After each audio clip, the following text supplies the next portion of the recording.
The letter arrived on a Tuesday morning in March.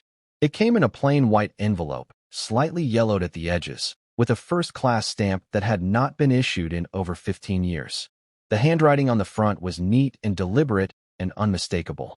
And when Diane Holloway picked it up from her mailbox that morning, still in her bathrobe, still holding her coffee, still half asleep in the ordinary way of a woman who had no reason to expect anything extraordinary from a Tuesday in March, she stopped breathing. Because the handwriting on that envelope belonged to her mother. And her mother, Barbara Jean Holloway, had been dead for 20 years. Diane stood at the end of her driveway in the cold March air and stared at that envelope for a long time. Long enough for her coffee to go cold. Long enough for her neighbor's dog to bark twice and go quiet again. Long enough for the world to feel like it had tilted very slightly on its axis in a way that could not be explained and could not be undone. The return address in the top left corner was her mother's old house on Sycamore Lane in Clarksville, Tennessee. A house that had been sold 20 years ago. A house that someone else had lived in for 2 decades. A house that Barbara Jean Holloway had left behind when she left everything behind on a quiet November evening in the year that Diane was 32 years old and not even close to ready to lose her mother. Diane did not open the letter in the driveway. She walked back inside, set her cold coffee on the kitchen counter, sat down at the table where she had eaten 10,000 ordinary breakfasts, and held the envelope in both hands and looked at it for a very long time. Her daughter Maya, who was home for spring break from her second year of college, came downstairs in her pajamas and found her mother sitting motionless at the kitchen table, holding an envelope and staring at nothing and everything at the same time. Maya asked what was wrong. Diane looked up at her daughter. Her 20-year-old daughter who had never once met her grandmother Barbara because Barbara had died 3 months before Maya was born, and said, in a voice that was very quiet and very steady in the way that voices get when the alternative is falling completely apart, "I think your grandmother just sent me a letter." Before we go any further into this story, we want to hear from you right now. Drop a comment below and tell us where in the world you are watching from tonight. We genuinely love hearing from this community, and it means more than you know. And if you have not yet subscribed to this channel, please hit that subscribe button right now so you never miss any of our upcoming videos. Now, let us go back to the beginning of this story, because to understand what that letter meant, you first have to understand who Barbara Jean Holloway was and what her death did to the daughter she left behind. Barbara Jean Holloway was born in 1944 in a small town in rural Tennessee, the second of 5 children in a family that had very little money and an enormous amount of love, and the particular brand of resilience that grows in people who learn early that life does not hand you anything you do not work for yourself. She grew up in the kind of household where dinner was always on the table even when the pantry was nearly bare, where Sunday mornings meant church without exception, and where her mother, Diane's grandmother, a woman named Loretta who lived to 91 and retained her sharpness until the very end, ruled the household with a combination of absolute tenderness and absolute authority that her children respected without question. Barbara was, by every account of the people who knew her, an exceptional woman. Not exceptional in the way of fame or wealth or public recognition, but exceptional in the quiet and durable way of a person who shows up completely for the people she loves every single time, without keeping score and without needing to be asked. She married a man named Harold Holloway in 1966, a Korean War veteran who worked for the county roads department and coached Little League on weekends, and called Barbara his best decision every single day of their 31-year marriage until a heart attack took him in 1997. They had 2 children together, Diane, born in 1967, and a son named Robert who was 3 years younger. Diane grew up in the house on Sycamore Lane in Clarksville, the same house whose return address would appear on the envelope 20 years after Barbara's death, and she would later describe her childhood in that house as the kind of childhood that you spend the rest of your life trying to recreate in your own home for your own children. Warm and structured and full of the particular safety that comes from knowing, with complete certainty, that the people who are supposed to love you actually do. Barbara Jean Holloway was diagnosed with pancreatic cancer in the spring of 1997, the same year she lost Gerald. The cruelty of that timing, losing her husband in February and receiving a terminal diagnosis in April, was the kind of thing that made people who knew Barbara grip their armrests and shake their heads and struggle to reconcile it with any framework of fairness or meaning. Barbara herself, according to Diane, did not spend much time trying to reconcile it. That was not who Barbara was. What Barbara did, in the 8 months between her diagnosis and her death, was what Barbara had always done. She showed up. She cooked Sunday dinners. She called her children on the phone. She went to church. She sat on her front porch in the evenings and watched the Sycamore Lane neighborhood go through its ordinary rhythms, and she was present inside each of those evenings with the full weight of a woman who knew they were numbered and had decided that numbering them was no reason to waste them. Diane was 30 years old when her mother was diagnosed, newly married to a man named Thomas Holloway, no relation, a coincidence that Barbara had found endlessly amusing, and 3 months pregnant with her first child when Barbara died in November of 1997. The grief of losing her mother while carrying her first child was a particular kind of grief that Diane has described, in the years since, as the most complicated emotional experience of her life. Joy and loss occupying the same body at the same time.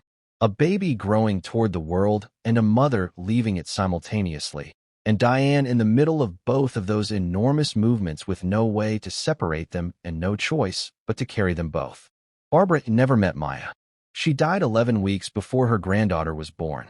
Diane has said many times, in the quiet way of someone who has made peace with something that cannot be changed, that the hardest part was not her own grief. The hardest part was knowing that her daughter would grow up never knowing Barbara Jean Holloway. 20 years passed.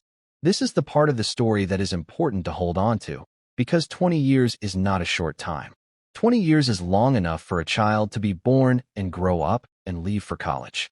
Long enough for grief to change its shape, to move from the sharp, unbearable thing it is in the beginning into something quieter and more permanent, like a piece of furniture you have rearranged your life around for so long that you no longer notice it is there until someone moves it.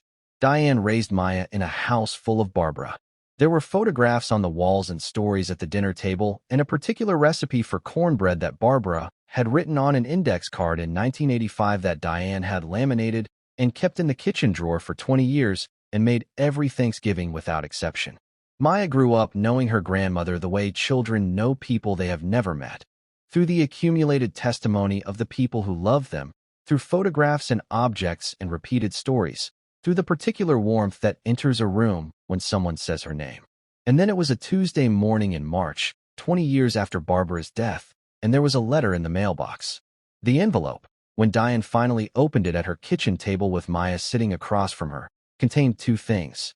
The first was a single sheet of notepaper, folded in thirds, covered on both sides in Barbara's handwriting in blue ballpoint pen. The second was a smaller envelope, sealed, with Diane's name written on the front in the same handwriting, and beneath Diane's name, in letters slightly larger than the rest, the words, "For when you need it most." Diane unfolded the notepaper first. Her hands were not entirely steady. Maya reached across the table and put her hand over her mother's and did not say anything, which was exactly the right thing to do. Diane read the letter. She read it once quickly, the way you read something when your eyes are moving faster than your comprehension, because the comprehension requires more than you currently have available. Then she set it down and looked at the ceiling for a moment. Then she picked it up and read it again, slowly, from the beginning. The letter began, "My darling Diane, if this letter has found you, then the plan worked and Mr. Patterson did his job right. By the time you read this, I will have been gone for a good long while, and I need you to know that I am at peace with that. I need you to know that I watched you become the woman I always knew you would be, and I am proud of you in a way that I never found the right words for when I was there to say them out loud. I need you to know that the baby you are carrying right now is going to be fine. She is going to be more than fine. And I need you to tell her about me. Not the sick version of me. Tell her about the me that used to dance in the kitchen on Saturday mornings. Tell her about the me that burned the Thanksgiving turkey in 1978 and made your father drive 40 minutes to the only open restaurant in the county, and we all sat in our Sunday clothes in a Denny's and laughed until we cried. Tell her the good ones. She deserves the good ones." Diane stopped reading. She put the letter face down on the table and pressed both palms flat against it and breathed. Maya, who had been watching her mother's face move through expressions that she had no names for, asked quietly if she could hear it. Diane picked the letter back up and read it aloud. All of it, from the beginning. Her voice broke twice and held the rest of the time.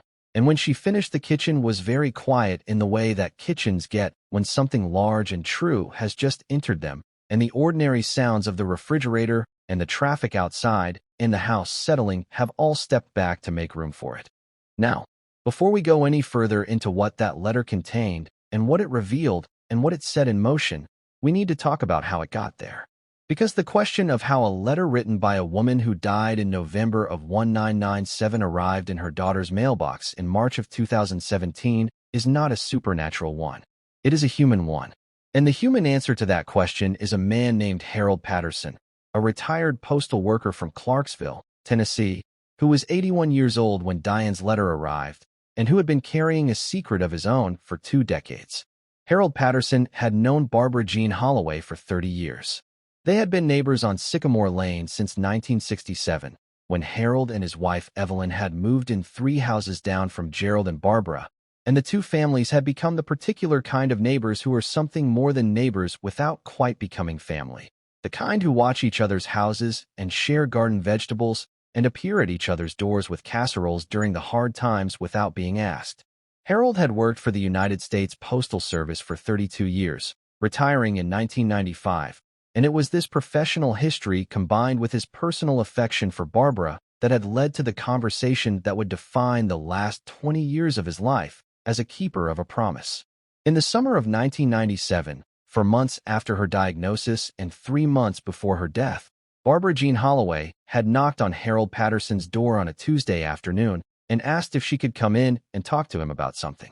Harold and Evelyn had sat with her in their front room, and Barbara had explained, in the plain, direct way that was characteristic of her, what she wanted to do and why she needed his help. She had written letters. Not just one letter, but several. Letters for Diane, letters for her son Robert, a letter for her grandchild that she knew was coming and would not live to meet. She had written them over the course of several weeks, sitting at the kitchen table in the house on Sycamore Lane in the evenings, writing in the particular focused silence of a woman who knows she is working against a deadline that cannot be negotiated. And she needed someone she trusted to hold those letters and deliver them at the right times. Not immediately after her death. That was not what Barbara wanted. She had explained this to Harold with the kind of clarity that serious illness sometimes produces in people, the ability to see past the immediate grief of those they are leaving behind and think about what those people will need not in the first weeks of loss, but in the years that follow, when the casseroles have stopped coming and the phone calls have thinned out, and the grief has gone from public to private, and the person who is gone in the quiet, permanent way that only time can make real. Barbara wanted her letters delivered at moments of significance, at moments when her children and her grandchild would need to feel her presence most. She had written instructions for Harold on a separate sheet of paper, specific, detailed instructions about when each letter should be sent, to whom, and under what circumstances. Harold Patterson had taken the letters and the instructions, and he had held them for 20 years. He had kept them in a fireproof box in his home office, checking on them periodically with the conscientiousness of a former postal worker who understood better than most people the sacred nature of a letter that has been entrusted to your care. Evelyn had known about the letters from the beginning and had supported Harold's commitment to delivering them without question. When Evelyn passed away in 2009, Harold had continued alone. He had delivered the first letter to Diane's brother Robert in 2003, on the occasion of Robert's 50th birthday, which Barbara had specified in her instructions as the right moment for Robert's letter. He had delivered a letter to Diane on the day Maya was born, in February of 1998, a letter that Diane had received in the hospital 3 months after her mother's death, that had made the nurses cry and had been folded and refolded so many times in the 20 years since that the creases had gone soft as cloth. And in March of 2017, following Barbara's instructions to the letter, Harold Patterson had driven to the post office in Clarksville and mailed the third of Barbara's letters to Diane, the one that arrived on a Tuesday morning and stopped Diane breathing at the end of her driveway. This is the part of the story where we want to pause and ask you something. Have you ever received a message from someone you lost that arrived at exactly the right moment? Have you ever felt the presence of someone who was gone in a way that was too precise and too perfectly timed to feel like coincidence? Drop your answer in the comments right now. We want to know.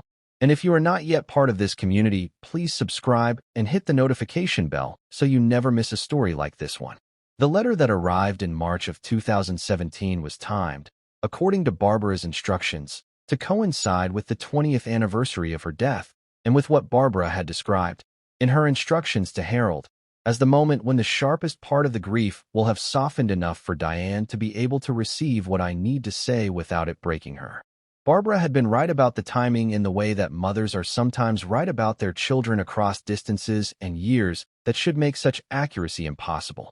20 years had not erased Diane's grief, but it had changed it, the way Barbara had known it would, from something sharp and immediate into something quieter and more integrated, a part of the architecture of who Diane was rather than a wound that was still open. And the letter had arrived at a moment when Diane needed it in a way she had not known she needed it until it was in her hands. Because the spring of 2017 had not been an easy one for Diane Holloway. Thomas, her husband of 22 years, had told her in January that he wanted a divorce. The marriage had been struggling for several years in the quiet, painful way of marriages that have lost their footing gradually rather than through any single catastrophic event, and the January conversation had been both a shock and, in some part of Diane that she was not proud of, a relief. But relief and grief are not mutually exclusive, and Diane had spent February and the first weeks of March in the particular lonely fog of a woman whose life is being reorganized around her by forces she did not choose and cannot entirely control. Maya was at college. Robert was in Phoenix. The house was very quiet. The grief of the marriage ending had stirred up the older grief underneath it, the way renovations sometimes uncover layers that were there all along. And Diane had found herself thinking about her mother more in those weeks than she had in years. And then the letter arrived. Barbara's letter, written 20 years earlier by a dying woman who had somehow known, across the distance of 2 decades, that her daughter would need her in March of 2017. This is the thing about the letter that Diane has said she cannot explain and has stopped trying to. Not the mechanics of it. The mechanics were Harold Patterson and a fireproof box and a set of handwritten instructions and the faithfulness of a former neighbor who had kept a promise for 20 years. The mechanics were human and explicable. What Diane cannot explain is the timing. How Barbara had known. How a woman sitting at a kitchen table in the summer of 1997, writing letters she would never see delivered, had calculated that the 20th anniversary of her death would be the moment her daughter would need her most. How she had been right. The letter itself, the full letter, which Diane has shared portions of publicly in the years since, in interviews and in the memoir she eventually wrote about her experience, was 6 pages long. 6 pages in Barbara's neat blue ballpoint handwriting, covering both sides of 3 sheets of notepaper, written with the fullness of a woman who had decided that this was her last real conversation with her daughter and she was going to say everything. It was not a sad letter, Diane has said. That is the first thing she tells people when she describes it. It was not a letter written from grief or from fear or from the shadow of the illness that was ending Barbara's life. It was a letter written from love and from clarity and from the particular freedom that comes when you have made your peace with what is coming and you are no longer spending any energy on fear. It was, Diane has said, the most like herself that Barbara had ever been in writing. More direct than she had sometimes been in person. More willing to say the things that people often leave unsaid because there is always the assumption of more time.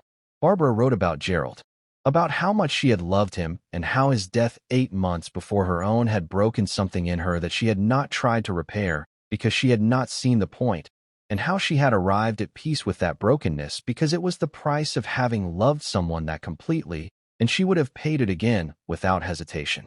She wrote about the house on Sycamore Lane and the sycamore tree itself that Gerald had planted in the front yard the year Diane was born and that Barbara hoped was still standing. She wrote about the cornbread recipe and made Diane promise in writing to keep making it every Thanksgiving. She wrote about the baby, Maya, whom she called the baby throughout because she did not yet know Maya's name, with a specificity and a warmth that made Diane feel, reading it 20 years later, that her mother had somehow seen Maya, had somehow known her, had looked through the barrier between the living and the not yet born and recognized her granddaughter before they had ever met. And then there was the smaller envelope, the one that had been tucked inside the larger one, the one with Diane's name on the front and the words for when you need it most written beneath it. Diane had not opened that envelope the morning the letter arrived. She had held it and looked at it and felt the particular weight of something that is both a gift and a responsibility, and she had set it on the kitchen counter beside the laminated cornbread recipe and left it there. She was not ready for it yet. She needed to sit with the letter she had already read for a while longer before she opened whatever was inside the smaller envelope. She needed to let what had already arrived settle before she invited more in. She opened the smaller envelope 3 days later, on a Friday evening, alone in the kitchen after Maya had gone out with friends, with a glass of wine and the particular quietness of a house that has been full of emotion for several days and is now, temporarily, still. The smaller envelope contained a single index card, and on that index card, in Barbara's handwriting, were 11 words that Diane has said she will carry for the rest of her life. The index card read, "You are going to be all right. You always have been." Diane has said that she sat with those 11 words for a very long time that Friday evening, that she read them over and over until they stopped being words and became something else, became the voice she had been hearing in her head for 20 years, became the presence she felt in the kitchen when she made the cornbread, became the thing she had been trying to hold on to since November of 1997 and had never quite been able to hold completely. 11 words written on an index card by a woman who had been dead for 20 years and who had somehow known, across all of that time and distance, exactly what her daughter needed to hear in the spring of 2017 when the marriage was ending and the house was quiet and the grief had layers she had not finished finding the bottom of. "You are going to be all right. You always have been." The story of the letters did not end in March of 2017, because Barbara Jean Holloway, in her instructions to Harold Patterson, had written letters for more than just Diane. There was a letter for Robert that had already been delivered in 2003 on his 50th birthday. A letter that Robert, who still lives in Phoenix and who is now in his late 60s, has described as the single most significant piece of mail he has ever received in his life. There was a letter for Maya, Barbara's granddaughter, the baby she had never met, the child who had grown up knowing her grandmother only through photographs and stories, and the repeated warmth of people who said her name with love. Barbara had written a letter for Maya to be delivered on Maya's 21st birthday. Maya had been born in February of 1998, which meant that her 21st birthday was February of 2019, 2 years after Diane had received her own letter.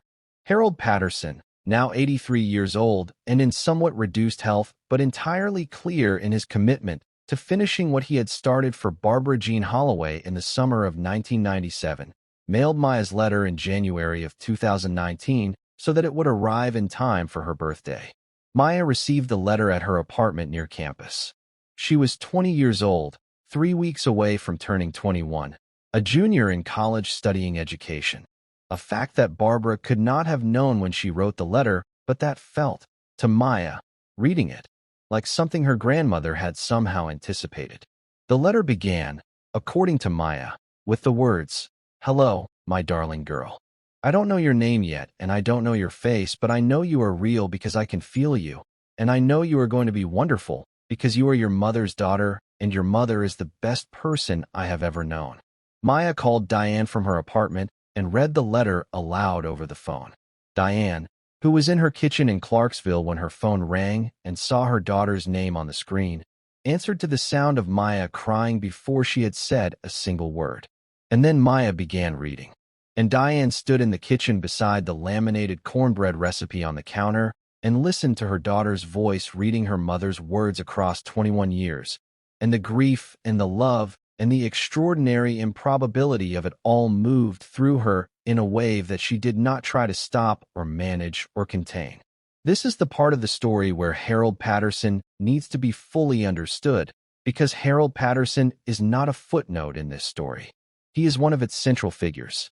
A man who in 1997 sat in his front room and listened to his dying neighbor ask him to do something that would require 20 years of faithfulness and said yes. A man who kept a fireproof box in his home office and checked on it periodically for 2 decades. A man who drove to the post office in his 80s to mail letters that a dead woman had written for people she loved, because he had made a promise, and the keeping of promises was, for Harold Patterson, not a situational virtue, but a permanent one. Diane found Harold's phone number through directory assistance in the weeks after receiving her letter and called him. The conversation, which Diane has described in detail, was one of the most emotional phone calls of her life. Harold answered on the third ring with the particular careful formality of an older man who still treats phone calls as occasions. Diane told him who she was. There was a silence on Harold's end of the line. Then he said, in a voice that Diane has described as the voice of a man who had been waiting a long time to hear that a job was done right, "Did it get there in good condition?" Diane told him yes. Harold said, "Good. Your mother was very particular about the condition of a piece of mail." And then, according to Diane, Harold Patterson laughed for the first time in what she suspects was a very long time, and Diane laughed with him, and the laughter and the tears that came with it were the sound of 20 years of faithfulness arriving at its destination. Diane drove to Clarksville the following month and visited Harold in person. She brought Maya. The three of them sat in Harold's front room, the same front room where Harold and Evelyn had sat with Barbara in the summer of 1997, while Barbara explained what she needed, and Harold told them everything. About the afternoon Barbara had come to the door, about the letters and the instructions, about the fireproof box, about Evelyn, who had supported him and was gone now herself, about Robert's letter in 2003 and the phone call Robert had made to Harold afterward that Harold said was the second most meaningful phone call he had ever received after Diane's. He told them about the years of keeping the box, the periodic checking, the awareness that he was carrying something precious and irreplaceable for people who did not yet know they needed it. He told them what Barbara had said to him when she handed him the letters in the summer of 1997. She had placed the letters and the instructions in his hands and looked at him with the clear, steady eyes that were characteristic of her and said, "Harold, I am trusting you with the best parts of me." The best parts of me. Diane has said that when Harold told her those words in his front room in Clarksville, she had to look out the window for a moment because she could not look at anything closer without losing her composure entirely. The best parts of me. Barbara Jean Holloway, dying in the summer of 1997, placing her letters in the hands of her neighbor and calling them the best parts of herself. Understanding that what she was leaving behind was not the house or the furniture or the ceramic roosters on the kitchen windowsill or any of the physical things that death distributes among the living. Understanding that what she was leaving behind was the words, the specific, personal, perfectly timed words that her children and her granddaughter would need at the moments in their lives when they needed them most. Understanding that love, expressed clearly and delivered faithfully, is not subject to the same limitations as everything else. That it can cross 20 years and arrive on a Tuesday morning in March and stop a woman breathing at the end of her driveway and still be warm. Diane Holloway eventually wrote about her experience at the suggestion of a friend who heard her tell the story at a dinner party and said, quietly and with complete certainty, that it needed to be written down. The memoir she produced took 3 years to write and was, by Diane's own description, the hardest and most necessary thing she had ever done. It required her to go back through everything, through Barbara's life and her death, through the years of grief and the shaping of those years, through the marriage and its ending, through the raising of Maya and the particular ways that Barbara's absence had made itself felt in each stage of that work. It required her to call Robert in Phoenix and sit with him on the phone for hours going through the memories that belonged to both of them and the grief that had been both of theirs to carry. It required her to visit Harold Patterson multiple times and sit with him in his front room with a recorder and a legal pad and ask him to tell her everything he remembered about the summer of 1997 and the woman who had come to his door with a box of letters and a set of instructions and a faith that he would carry them faithfully to their destinations. Harold Patterson passed away in the fall of 2021 at the age of 85. He had lived long enough to know that every letter Barbara had given him had been delivered. He had lived long enough to meet Maya and to sit in his front room with Diane and her daughter and to receive, in the last years of his life, the particular peace that comes to people who have honored a commitment completely. Diane was with him in the last weeks and has said that Harold faced the end with the same quiet steadiness that had characterized his entire approach to the promise he had kept for Barbara. He was not afraid. He had done what he said he would do. There was, she has said, a completeness about him that was beautiful to witness. The sycamore tree that Harold Holloway planted in the front yard of the house on Sycamore Lane in 1967, the year Diane was born, is still standing. Diane found this out when she drove past the old house during one of her visits to Clarksville in the years after receiving her letter. The house belongs to another family now, has for 20 years, and Diane did not stop or knock or do anything that would have been an intrusion. She drove slowly past and looked at the tree, tall and broad and entirely indifferent to the passage of time in the way of old trees.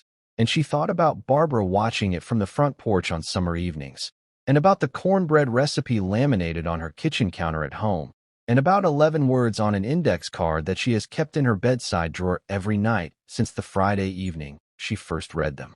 You are going to be all right. You always have been. Maya Holloway is 28 years old now. She teaches 4th grade at an elementary school in Nashville, 45 minutes from the house in Clarksville, where her mother still lives. She visits most Sundays. They make the cornbread together every Thanksgiving, the two of them in the kitchen with the laminated index card propped against the backsplash, following Barbara's handwriting from 1985 with the attention of people who understand that a recipe is also a document, and a document is also a form of presence, and presence, offered with enough love and enough faithfulness, does not end when the person offering it is gone. Diane still has the smaller envelope, the one with "for when you need it most" written on the front in Barbara's handwriting. She keeps it in the bedside drawer beside the index card. She has never thrown it away, and she has never been able to explain, rationally, why she keeps an empty envelope. But she keeps it because it was the last container that held her mother's words before she read them. And the container of something precious retains something of what it held even after the thing itself has been received. At least that is the closest she has come to explaining it. At least that is the best she can do with the language available to her. Some things do not have explanations that are equal to the experience of them. Some things you simply carry forward because the carrying is its own form of honoring. Because the woman who wrote those words and placed them in that envelope and gave them to a neighbor on a summer afternoon in 1997 was Barbara Jean Holloway. And Barbara Jean Holloway was, by every measure that matters, the best person Diane has ever known. And now, because Harold Patterson kept his promise, Maya knows that too.